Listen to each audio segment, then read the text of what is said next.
I'm Emily, 27 years old. My husband, Mike, is the same age, and we got married last year. We both work, I'm a nurse, and my husband, Mike, is a sales rep for a pharmaceutical company. We met at a party hosted by a common friend at work. I love drinking, so that day, the post-work drinks tasted awesome, and I drank a lot. We knew of each other, but this was the first time we really talked. We bonded over our shared love of alcohol. Every time we met, we had so much fun and felt so comfortable that it didn't take long for us to start dating. On my birthday, he confessed his feelings, and we started dating. Even after we started dating, our favorite dates were finding hidden gem bars with really good drinks. I love wine, and my husband prefers sake. Our different tastes were fun because we get to introduce each other to new things. As we continued dating, we started thinking about marriage. That's when I started learning more about Mike's background. Mike's father divorced his mother when he was young, so he doesn't know his father. Because of this, he has a strong bond with his mother, who raised him alone. Naturally, Mike still lives in his mother's house. You could see this as a flaw or as a sign that he values family. My problem is that I become blind when I'm in love. At that time, I saw the latter in Mike's kindness. Mike is kind, and he's really good-looking. He doesn't seem to have any real flaws. I felt so lucky to marry the perfect husband that it almost scared me. I had no idea at the time that a truly scary married life was waiting for me. Even before we got married, I often had meals with Mike's mother. She used to say, "Emily is like a daughter to me. I can't let her get away. Mike, you need to marry her quickly." Those moments made me very happy, and I really liked Mike's mom. I wanted to become family soon. Mike's great personality made a great impression on my parents too. We got married without any obstacles, everything went smoothly.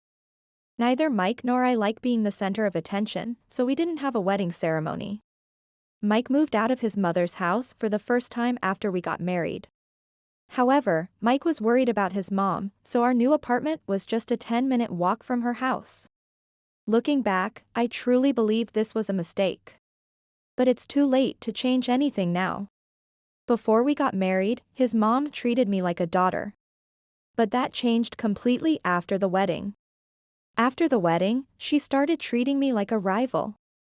And she came over every day. I gently told Mike several times, "Your mom comes over every day, and I really can't relax. Could you ask her to visit less often on weekdays? It would sound better coming from you." Why? We're family now. Mom is lonely and loves to talk. She's not good at being alone. You should understand that without me saying it. Also, this is my house too. I can't tell Mom something I don't feel. If you have something to say, tell her yourself. I'm not going to. Mike wouldn't acknowledge my opinion. I was a little surprised by his unexpected response. Since that day, Mike would get upset if I said anything about his mom. I didn't want to fight with Mike, so I started keeping my feelings to myself more and more. My mother-in-law got used to this. At some point, Mike had given her a spare key. One day, I came home to find her cooking in our kitchen without permission. I felt like she had invaded my space, so my words came out a bit harsh. "Mom? What are you doing? You can't just come in here without asking." She replied, "What's going on with your fridge? It's almost empty. I've never seen such an empty fridge. Are you even cooking? Don't tell me you're always buying takeout." I couldn't hold back and retorted, "I'm the type who buys ingredients daily for what we'll eat that day. I hear your fridge is always packed like a crowded train. In a way, it's impressive how you manage that. I just bought groceries for today. Sure, sometimes we have takeout, but I cook to save money too. But these days, takeout can be really good. Don't you eat it?" She didn't back down. "Oh, talking big, huh? Can you stop feeding Mike takeout made by who knows who? Even though I raised him so well, this is what happens when he marries an unsuitable wife. It's a good lesson. I should have taught Mike to choose women better. Sparks were flying between us. Once I started voicing my complaints, I couldn't stop. The dam of my grievances against her bursted. Mom, can you see these grocery bags? There's not a single takeout item in them. I'm in a hurry, so could you please not get in my way? Feel free to take your time as a guest. Oh. But since you came in uninvited, you're not really a guest anymore. She turned red and said, I'm going to tell Mike, before leaving. I had more to say, so I wouldn't have minded if she stayed a bit longer. I felt frustrated, but I knew I wasn't wrong. I pulled myself together and made beef stew. The aroma of the simmering stew filled the apartment, a comforting contrast to the tension from earlier. As I chopped vegetables, I replayed the argument in my mind, my knife hitting the cutting board with increasing force. Then Mike came home, looking just like his angry mom, and started venting his emotions. What did you say to Mom? She called me in tears. She was just trying to help by cooking since you work too. How could you be so mean? Apologize to her right now. I was completely baffled. Does entering someone's house uninvited count as a surprise? So if a burglar calls it a surprise, it's okay? This happened because you kindly gave a spare key for her without telling me. If she wants to come over, she should do it when one of us is home. There's no reason for her to come in unannounced, it's just intrusive. How do you feel about my privacy? I'm not apologizing. Mike, surprised that I rarely get angry, looked at me with wide eyes. His mouth opened and closed a few times, as if he was struggling to find the right words. And he said one thing. Please, just get along. He then locked himself in his room without eating dinner. The sound of the door slamming echoed through our small apartment. I stood there, the ladle still in my hand, feeling a mix of anger and disappointment. The beef stew, which I had made with care, sat untouched on the stove. I thought this argument could be a good opportunity if Mike would just consider my feelings a bit more. For the next 2 days, we only spoke when absolutely necessary.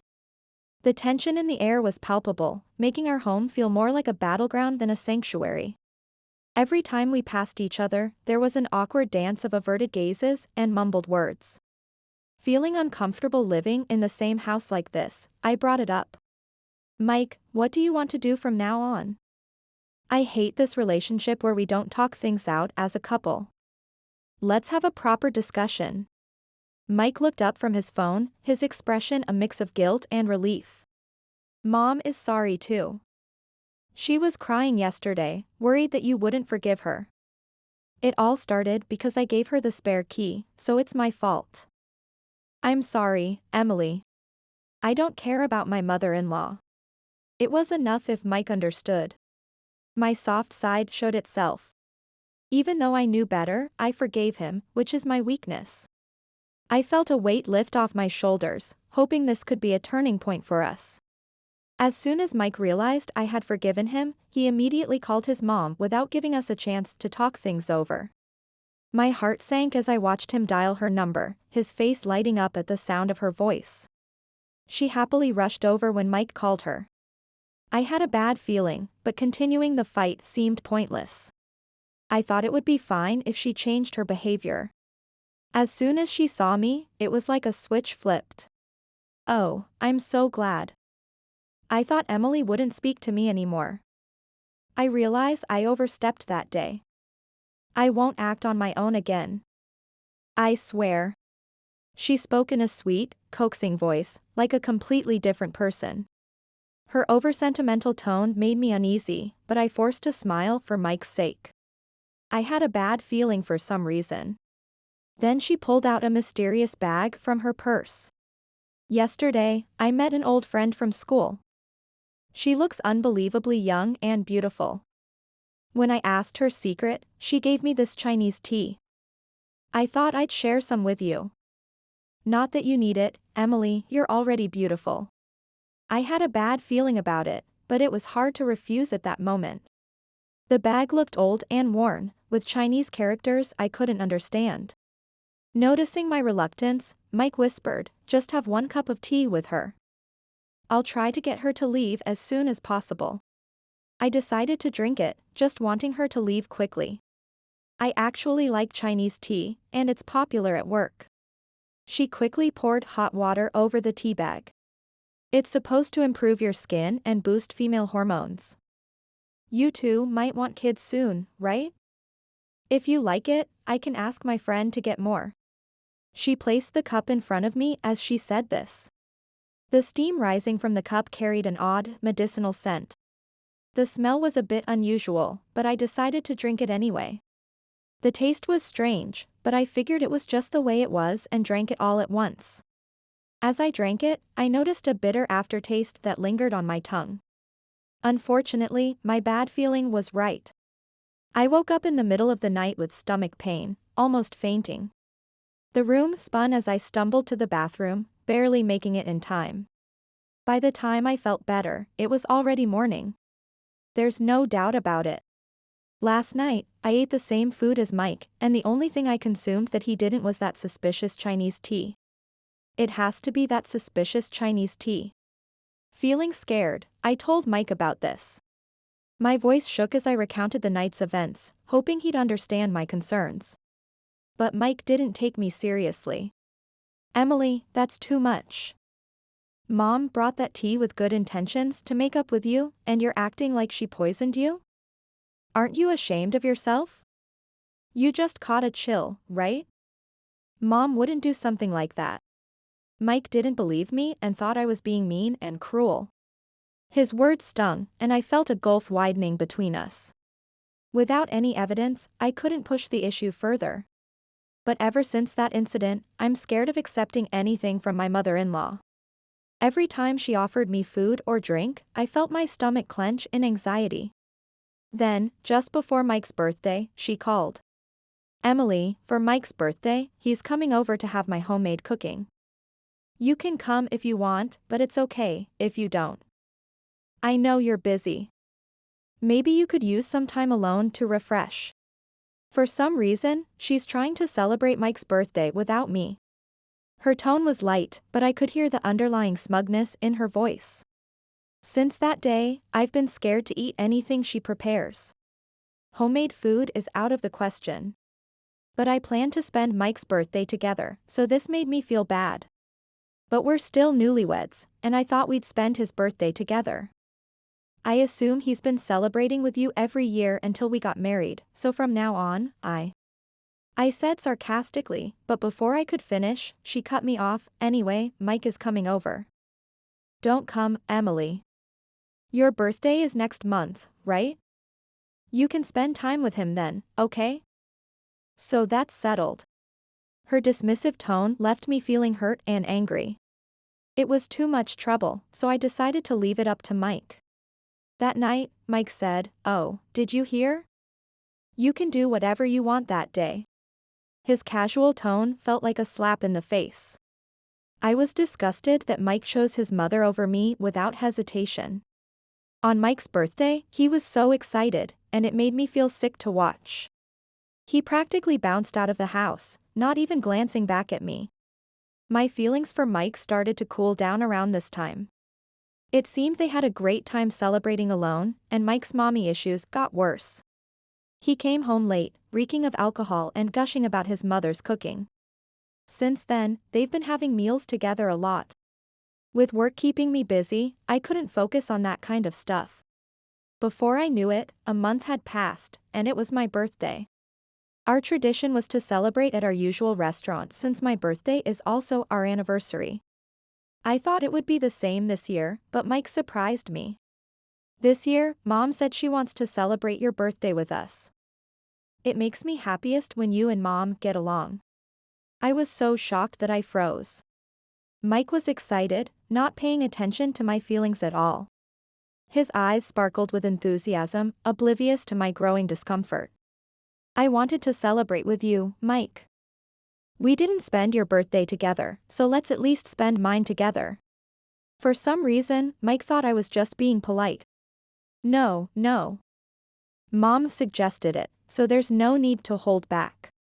He didn't get it at all. So I decided to be firm. Mike, I'm sorry, but I want to spend my birthday with just the two of us. I want to go to our favorite restaurant. I tried to keep my voice steady, hoping he'd finally understand. Suddenly, Mike got angry. Don't waste mom's kindness. You're so ungrateful. Didn't you notice she didn't invite herself on my birthday? Just do as I say. His sudden outburst made me flinch, and I felt tears pricking at my eyes. It's so frustrating. Sometimes it's better to lose an argument, so I gave up. I nodded silently, feeling defeated and alone on what should have been my special day. Then, on my birthday. The celebration was at our house, not the restaurant, and of course, my mother-in-law was there. Neither of them cared about my low spirits. They were having fun in the kitchen, their laughter echoing through the house. The sound of pots and pans clanging felt like a mockery of my disappointment. They were having fun in the kitchen, and it started to make me angry. I sat alone in the living room, feeling like an outsider in my own home. Then the lights went out, and the cake appeared. The sudden darkness startled me, and I could hear whispered giggles approaching.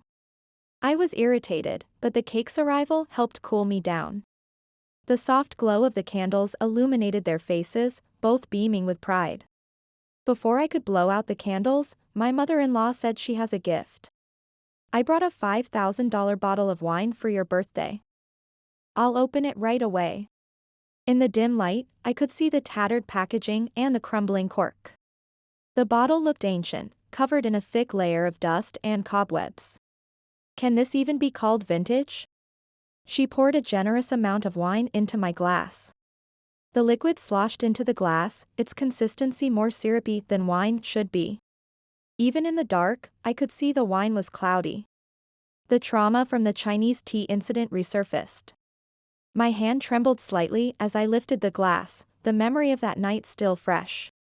I took a cautious sip. What is this? I couldn't help but spit it out. The taste was indescribable, a mix of vinegar, mold, and something utterly unidentifiable. Then I turned on the lights. The sudden brightness revealed the true state of the wine, a murky, brownish liquid. I took the supposedly $5,000 bottle of wine she gave me and turned it upside down in the kitchen. The wine poured out before my eyes. It came out in thick globs, more like expired cough syrup than fine wine. Mike quickly grabbed the wine from my hand. You're the worst. Apologize to Mom. What do you think of people's kindness? This is what it means to have a face like a demon, I thought. Mike was glaring at me. His eyes were wild with anger, a vein pulsing in his forehead. I poured some of the wine into the glass Mike was holding. So, can you drink this? Mike looked puzzled, but he was being stubborn.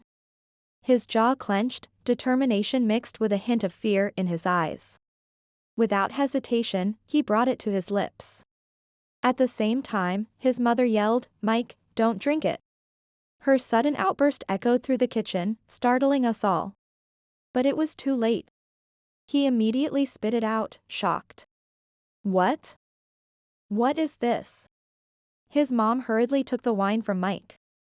Her hands were shaking as she grabbed the bottle, nearly dropping it in her haste. Mike looked stunned. Mom, where did you get this wine? We need to complain to the store. This is a scam.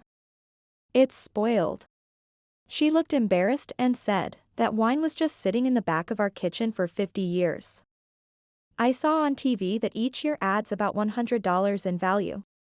Her voice trailed off as she realized the absurdity of her explanation. Proper vintage wine should be stored in a wine cooler. In the light, the cork looked more deteriorated than I thought. It was crumbling, with visible mold growing around the edges.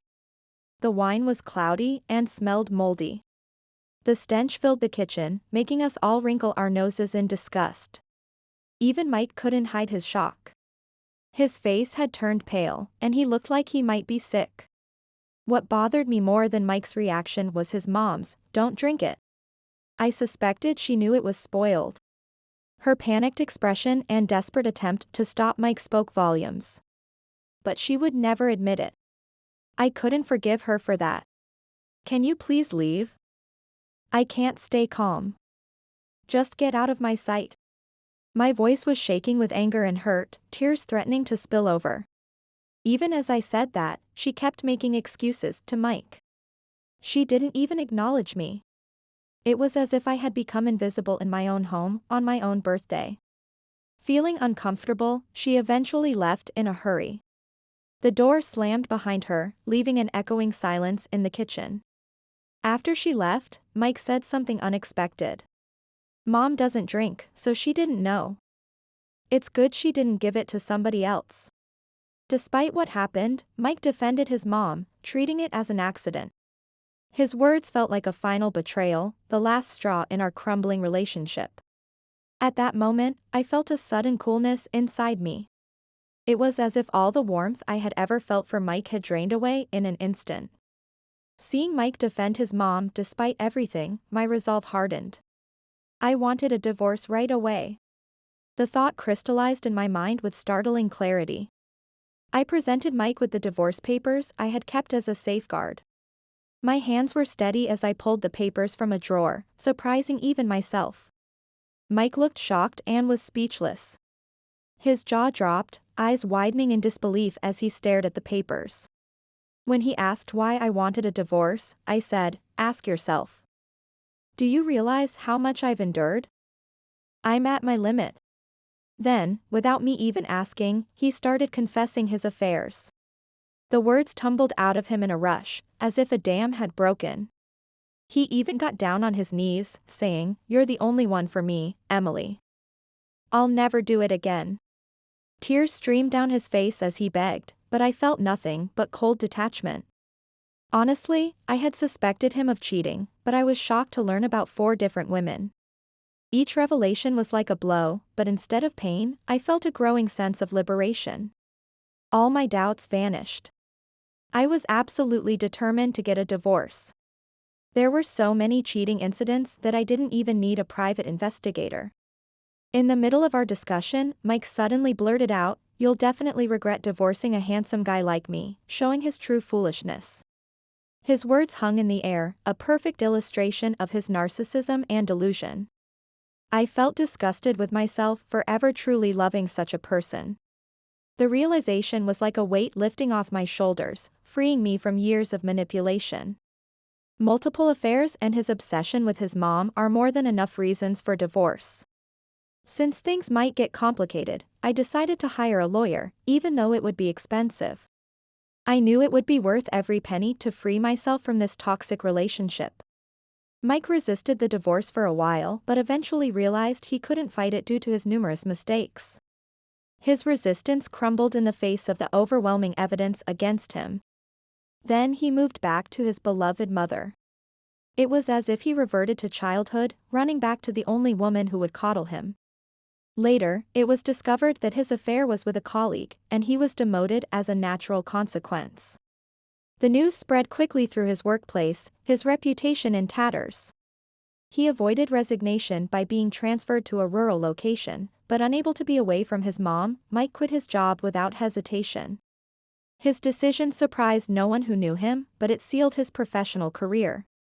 He became unemployed and quickly started job hunting, but the corporate world is small. In the same industry, his workplace affair became known locally, and no one would hire him.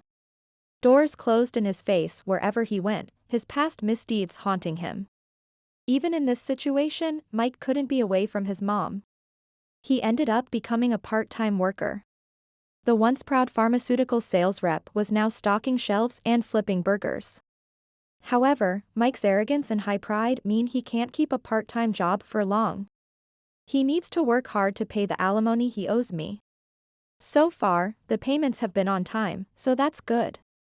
I later learned that despite her high-handed attitude towards me, my mother-in-law couldn't keep her house clean. Mike's family home was a hoarder house. The revelation explained so much about their behavior and attitude. No wonder she never wanted to invite me over. Eventually, the smell caused trouble with the neighbors, leading to the police being called. The situation had escalated beyond their control, their secret finally exposed. Thinking about drinking wine from such a house still makes me feel sick. The memory of that moldy wine takes on an even more horrifying dimension now. I thought Mike could just live in that hoarder house, doing random jobs and living with his beloved mother. It seemed a fitting end to their dysfunctional relationship. I've gone back to my previous life, but I'm happy enough not being harassed every day.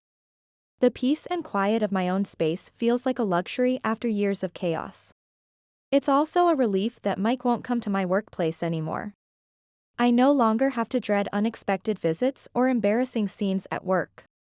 Looking back, I realize Mike was only good-looking and had no other appealing qualities. His handsome face had masked a multitude of character flaws. At least he's good about paying the alimony. It's a small consolation, but an important one for my financial stability. I realized this after we separated. Love is truly blind. The saying had never felt more true or more personal than it did now. I've learned my lesson this time. The experience, though painful, had taught me valuable lessons about self-respect and boundaries. I'm taking a break from romance for a while. The thought of being single feels more like freedom than loneliness. I'm going to focus on my work. My career as a nurse offers fulfillment and purpose, something I had nearly lost sight of during my troubled marriage. As I settle into my new life, I feel a sense of hope and possibility I haven't felt in years. The future, once clouded by Mike and his mother's drama, now stretches behind me, full of potential. I know there will be challenges ahead, but for the first time in a long time, I feel ready to face them. My experience has made me stronger, wiser, and more determined to live life on my own terms. As I close this chapter of my life, I look forward to writing the next one, a story of independence, self-discovery, and maybe, someday, a healthier kind of love.